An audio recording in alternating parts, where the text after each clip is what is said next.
பிரதான அடையாளங்களில் ஒன்று அண்ணா சாலை.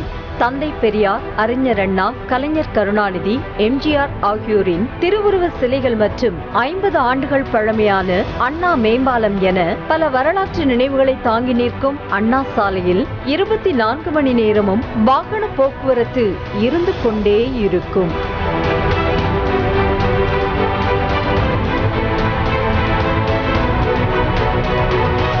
இத்தகைய சிறப்புகளுக்கு சொந்தமான அண்ணா சாலையில் பஞ்சமே இல்லாமல் இயங்கி வரும் உணவகங்கள், தேநீர் விடுதிகளில் இரவு பகல் பாராமல் மக்கள் கூட்டம் காணப்படுவது வழக்கம். தினமும் பல்லாயிரக்கணக்கானோர் பயணிக்கும் இந்த சாலையில் தலைமை தபால் நிலையம் முதல் LIC இடையிலான பகுதியில் ஹாப்பி ஹவுஸ், புகாரி ஹோட்டல், சங்கம் உணவகம், பிலால் பிரியாணி என நகரின் பிரபலமான உணவகங்கள் இயங்கி வருகின்றன.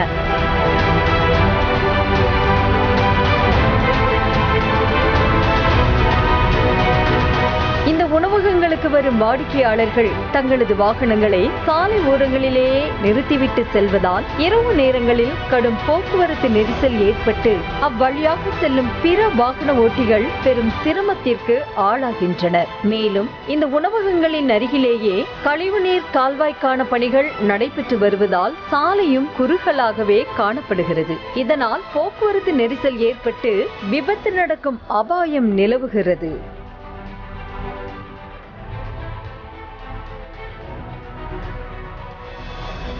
அண்ணா சாலையில் இயங்கும் உணவகங்களுக்கென தனித்தனியே வாகன நிறுத்துமிடங்கள் இருந்தும் வாடிக்கையாளர்களை அங்கே நிறுத்த சொல்லாமல் சாலைகளிலேயே நிறுத்துவதை வேடிக்கை பார்க்கும் உணவக ஊழியர்கள் லாபம் ஈட்டுவதை மட்டுமே குறிக்கோளாக கொண்டுள்ளனர்.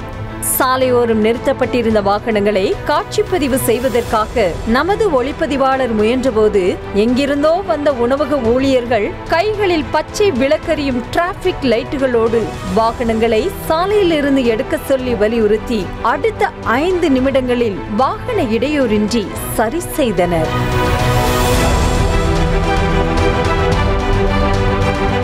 அண்ணா சாலையில் வாகன தணிக்கையில் ஈடுபட்டு வரும் காவல்துறையினர் சாலையை முழுவதுமாக ஆக்கிரமித்து வாகன நிறுத்துமிடங்களாக உபயோகித்து வருவது குறித்த எவ்வித நடவடிக்கையும் எடுக்கப்படாமல் உள்ளது ஏன் என்ற கேள்வியும் எழுந்துள்ளது. விதிகளை மீறி போக்குவரத்திற்கு இடையூறு ஏற்படுத்தும் உணவகங்கள் மீது நடவடிக்கை எடுத்து வாகன ஓட்டிகளின் அச்சத்தை போக்க வேண்டும் என்பதே அனைவரின் கோரிக்கையாக உள்ளது.